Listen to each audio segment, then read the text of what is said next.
question. There's two things you need to do to help your son discern the difference between friendly ribbing, or roasting as it's often called, or bullying, okay? The first thing is we have to teach him context of relationships, okay? So for instance, if you know that one of the boys who he complains is bullying him is a friend or somebody who includes him, okay, you have to explicitly point that out to him and say, hey, look, Jared invited you to his house for his birthday party. You know, he has invited you over his house for other things. You've done things with him. You know, I've seen you get along with him. So this is not, you know, bullying. This is what we call ribbing. And it's really normal for boys your age to do this with each other because it's how they show affection for each other, how they like each other. But it's also a way that boys test each other out to figure what can they take. And what happens is if you show other guys your age that you can't handle ribbing, they might kind of think you're unrelatable and they might not want to be around you as a result because they might think that they can't joke around with you. The other thing we have to help him understand is his social history with individuals. This can be difficult for kids with ADHD because of their difficulty with episodic memory.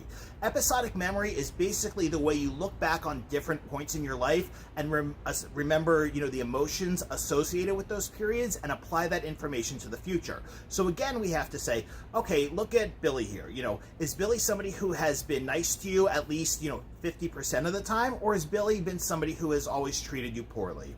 Well, if Billy is somebody who has always kind of treated you poorly, then yes, it probably is bullying. But if Billy is somebody who's been nice on and off over the years or even this past year, then he's probably, you know, just ribbing you to kind of see what you can take and seeing if you can hang out with the guys, okay? So we have to help him discern the difference between these and also help him understand that if he's not sure about it, okay, that the most important thing is he uses his brain coach, that voice inside of his brain, to try as hard as he can to use what we call emotional compression, meaning he can be upset, but he cannot show how upset he is because it will make the other kids feel uncomfortable, or it might make him seem more unrelatable to them. And what he should do is, if he has to use emotional compression, then talk about it with you later that day or that night and help him kind of dissect, you know, if it was indeed ribbing or if it was bullying.